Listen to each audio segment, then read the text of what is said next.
Bismillahirrahmanirrahim. Assalamualaikum warahmatullahi wabarakatuh. Kami dari kelompok 5 yang beranggotakan saya, Regita Handayani, selaku moderator dan pemateri ke-1, Siti Ajah Rasa Sabila sebagai pemateri kedua, dan Dila Oktaviani sebagai pemateri ketiga. Di sini kami akan menjelaskan materi tentang peranan analisis return dan risiko dalam investasi dari mata kuliah Manajemen Keuangan dengan dosen pengajar Bapak Panji Parman, SEMAK. Yang pertama ada return. Menurut Tandelilin 2010 menyatakan bahwa dalam konteks manajemen investasi, return dibedakan menjadi dua, yaitu expected return atau bisa disebut dengan return harapan, dan realized return bisa disebut dengan return aktual atau yang akan terjadi. Return harapan merupakan tingkat return yang diantisipasi investor di masa yang akan datang. Sedangkan return aktual merupakan tingkat return yang telah diperoleh pada masa lalu. Setiap investor yang menginvestasikan harus memperhitungkan kemungkinan terwujudnya tingkat return tertentu atau dikenal dengan probabilitas kejadian. Sedangkan return yang akan terjadi disebut dengan distribusi probabilitas. Rumus return. Secara sistematis, rumus untuk menghitung return harapan dari suatu sekuritas adalah sebagai berikut.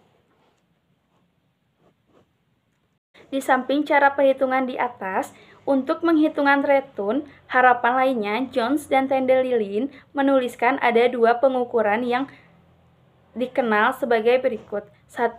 Arithmetic mean. Metode aritmatik ini adalah metode perhitungan statistik yang bisa dipakai untuk menghitung rata-rata dan dirumuskan sebagai berikut. X sama dengan sigma X per N, di mana sigma X yaitu penjumlahan nilai return selama satu periode, sedangkan N yaitu total jumlah periode. Yang kedua adalah geometry mean. Pengukuran ini digunakan pada kondisi di mana terjadi perubahan nilai selama periode pengamatan, sehingga tepat digunakan untuk menghitung realized return yang nilainya selalu berubah tiap periode. Rumusnya adalah sebagai berikut. B. Risiko. Risiko merupakan besarnya penyimpangan antara tingkat pengembalian yang diharapkan atau bisa disebut dengan expected return dengan tingkat pengembalian aktual atau bisa disebut dengan actual return. Pengukuran variabilitas return yang paling umum digunakan adalah varians dan deviasi standar. Tandelilin 2010 menuliskan bahwa pengukuran variabilitas return yang paling umum digunakan adalah varians dan deviasi standar. Varians mengukur rata-rata selisih kuadrat antara return dan rata-rata return. Semakin besar nilai varians, maka akan semakin jauh return aktual berada di dalam returnnya. Varians dihitung dengan rumus sebagai berikut. Contoh soal. Dengan R adalah return selama jangka waktu T dan R adalah tingkat return per unit waktu. Ayah berinvestasi pada suatu perusahaan sebesar 10 juta dengan return 15% per tahun. Saat pembagian keuntungan di tiap akhir tahun, Ayah menginvestasikan kembali keuntungan tersebut di akhir tahun ke T. Investasi Ayah di perusahaan tersebut bernilai 15.200.000. Diketahui log 1,52 sama dengan 0,18 dan log 1,15 sama dengan 0,06. Nilai T adalah 3. Untuk menentukan besar return bisa menggunakan rumus R sama dengan MT dikurangi M per M, dengan M adalah investasi awal dan MT adalah investasi akhir. Pembahasannya diketahui M sama dengan 10 juta, MT sama dengan 15.200.000, R sama dengan 15% per tahun, 15 dibagi 100 sama dengan 0,15. Log 1,52 sama dengan 0,18, log 1,15 sama dengan 0,06. Yang ditanyakan yaitu T. Jawabannya besar return selama T tahun, R, MT kurangi M per M. R sama dengan 15.200.000 dikurangi 10 juta dibagi 10 juta. R 52 dibagi 100 sama dengan 0,52. Slide selanjutnya, analisis risiko portofolio. Dalam manajemen, portofolio juga dikenal adanya konsep pengurangan risiko sebagai akibat penambahan sekuritas ke dalam portofolio. Konsep ini merupakan konsep yang penting dalam pemahaman risiko portofolio. Konsep ini menyatakan bahwa jika menambahkan secara terus-menerus jenis sekuritas ke dalam portofolio kita, maka manfaat pengurangan risiko yang kita peroleh akan semakin besar sampai mencapai titik tertentu di mana manfaat pengurangan tersebut mulai berkurang. Selanjutnya, diversifikasi. Untuk menurunkan risiko investasi, investor perlu melakukan diversifikasi, yaitu investor perlu membentuk portofolio melalui pemilihan kombinasi sejumlah aset sehingga risiko dapat meminimalkan tanpa mengurangi nilai return harapan. Cara yang paling mudah untuk melakukan diversifikasi adalah memasukkan semua kelas aset ke dalam portofolio. Cara lainnya adalah dengan memfokuskan pilihan hanya pada satu aset.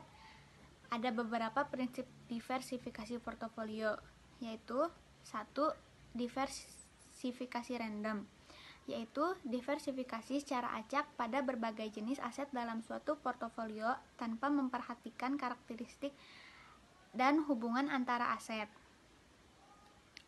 Yang kedua, selanjutnya ada diversifikasi Markowitz, yaitu pembentukan portofolio dengan mempertimbangkan kovarian dan koefisien kolerasi negatif antar aset agar dapat menurunkan risiko portofolio. Menurut Tandelin 2010, ada beberapa sumber risiko yang mempengaruhi besarnya risiko suatu investasi. Sumber-sumber tersebut adalah 1. Interest risk adalah risiko yang berasal dari variabilitas return akibat perubahan tingkat suku bunga. 2. Market risk adalah risiko yang berasal dari variabilitas return karena fluktuasi dalam keseluruhan pasar sehingga berpengaruh pada semua sekuritas. Yang ketiga, inflation risk, yaitu suatu faktor yang mempengaruhi semua sekuritas adalah purchasing power. Yang keempat, business risk adalah risiko yang ada karena melakukan bisnis pada industri tertentu. Yang kelima, ada financial risk adalah risiko yang timbul karena penggunaan leverage finansial oleh perusahaan. Yang keenam, liquidity risk adalah risiko yang berhubungan dengan pasar sekunder tertentu di mana sekuritas diperdagangkan. Yang ketujuh, exchange risk adalah risiko yang berasal dari variabilitas return sekuritas karena fluktuasi kurs currency.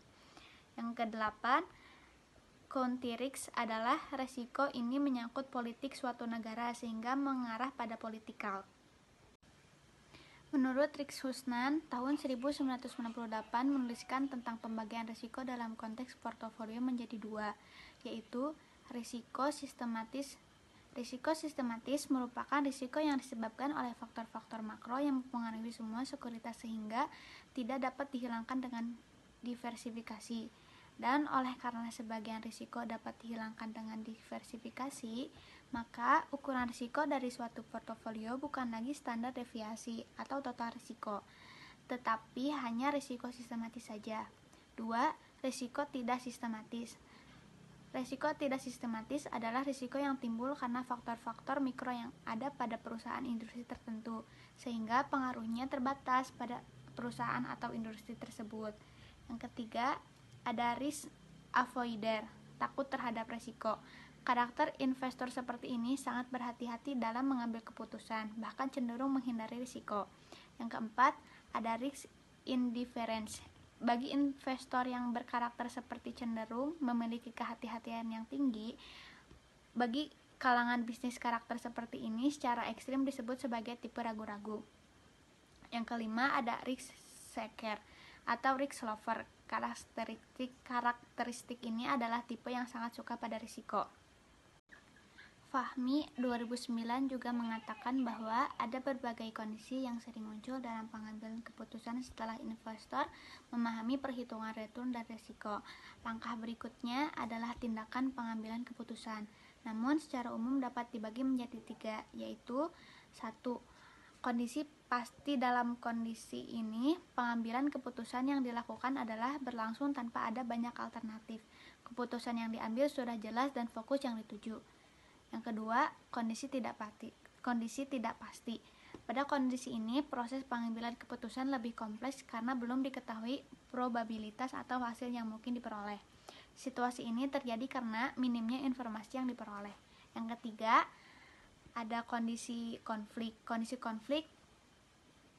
Maka pengambilan keputusan yang dilakukan akan menimbulkan dampak yang bisa saja merugikan salah satu pihak.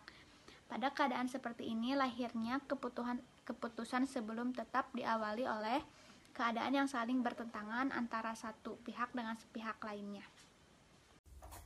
Mengelola risiko. Dalam aktivitas yang namanya risiko adalah pasti terjadi dan sulit untuk dihindari, sehingga bagi investor individual maupun investor institusional, pada dasarnya risiko itu sendiri dapat dikelola dengan 4 cara. 1. Memperkecil risiko. Keputusan untuk memperkecil risiko adalah dengan cara tidak memperbesar setiap keputusan yang mengandung risiko tinggi tapi membatasinya, bahkan meminimalisirnya guna agar risiko tersebut tidak menambah menjadi besar di luar dari kontrol investor.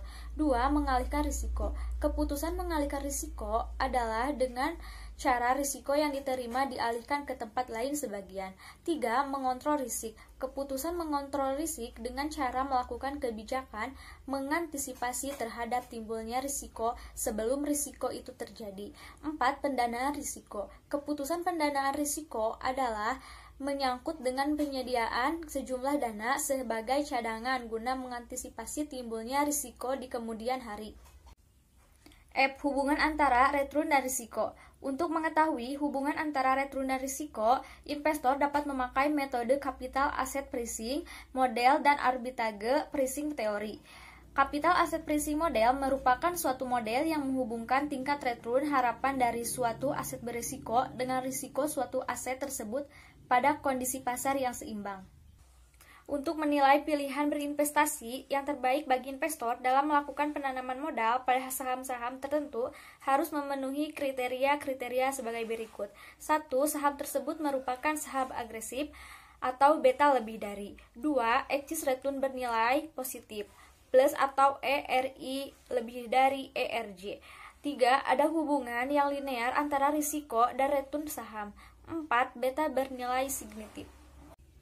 Adapun persamaan regresi sederhana yang digunakan adalah persamaan Capital Asset Pricing Model atau CAPM, yaitu RI tambah RF dalam kurung RM kurang RF BI, di mana RI adalah tingkat return yang layak untuk sekuritas I atau variabel, dividen atau Y. RF adalah tingkat return dari investasi bebas risiko atau konstanta atau alfa. RM kurang RF adalah premium risk atau variabel atau individen atau X. BI adalah beta atau ukuran risiko atau sekuritas I. Contoh soal hubungan return dan risiko. PT We All Adore memiliki 3 macam peluang investasi yang sedang dipertimbangkan, yaitu Proyek 1, return disyaratkan 17%, beta saham 0,8. Proyek 2, return disyaratkan 18%, beta saham 1,5. Dan proyek 3, di return disyaratkan 10% dan beta saham 1,2.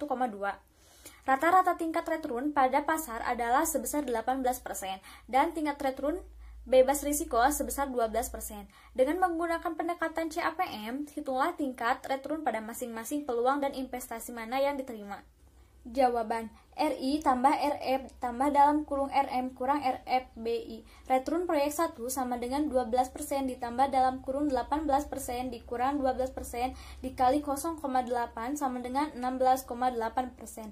16,8% kurang dari 17%, maka proyek 1 dapat diterima. Return proyek 2 sama dengan 12% ditambah dalam kurung 18% dikurang 12% dikali 1,5 sama dengan 21%. 21% lebih dari 18%, maka proyek 2 ditolak. Return proyek 3 sama dengan 12% ditambah dalam kurung 18% dikurang 12% dikali 1,2 sama dengan 19,2%. 19,2% lebih dari 10%, maka proyek 3 ditolak. Intinya dalam model CAPM ini yang harus diperhatikan oleh investor bahwa satu, risiko dan return berhubungan positif. Artinya semakin besar risiko, semakin besar pula returnnya. Dua, ukuran risiko sekuritas yang relevan adalah ukuran kontribusi risiko sekuritas terhadap risiko portofolio. Arbitrage freezing theory atau APT menggambarkan hubungan return dan risiko, tapi dengan menggunakan asumsi dan prosedur yang berbeda. Hubungan return dan risiko pada APT adalah (RI) sama dengan RF ditambah BI1 atau premi risiko untuk faktor 1 tambah BI2 atau premi risiko untuk faktor 2 dan seterusnya BIN atau premi risiko untuk faktor N. Return dan risiko dalam perspektif syariah. Dalam konsep syariah, sesungguhnya return ditentukan oleh Allah Subhanahu wa taala, sedangkan manusia hanya wajib berikhtiar. Ikhtiar yang dilakukan dapat dengan cara melakukan perhitungan return harapan dan return aktual dari saham yang ingin diinvestasikan. Menganalisis secara fundamental saham emiten dan teknikalnya serta mengelola risiko. Dalam investasi juga perlu diperhatikan kehalalan dari aset investasi. Saham yang halal adalah saham yang sudah mendapat screening dari pemerintahan dalam hal ini yakni BEI, DSN, MUI, dan OJK. Selain return, investor juga harus memperhatikan risiko dalam investasi. Syariah juga membagi risiko menjadi 3 tingkatan, yaitu maisir atau speculative risk, garor atau unnecessary risk, dan natural risk atau allowance risk. Sedangkan Fodel dan Hayes dalam Pratiwi 2010 menyebutkan bahwa dalam banyak hadis risiko-risiko yang dilarang Islam dikelompokkan dalam 4 hal, yaitu 1. The for speculation, 2. The uncertain outcome, 3. The uncannable future benefit, dan 4. Incertitude. Dalam Islam, menganalisis return dan risiko tidaklah dilarang dalam Islam. Namun, ada yang perlu diperhatikan untuk mendapatkan return dalam investasi saham, yaitu 1. Kehalalan. Saham yang dibeli haruslah saham yang sesuai syariah.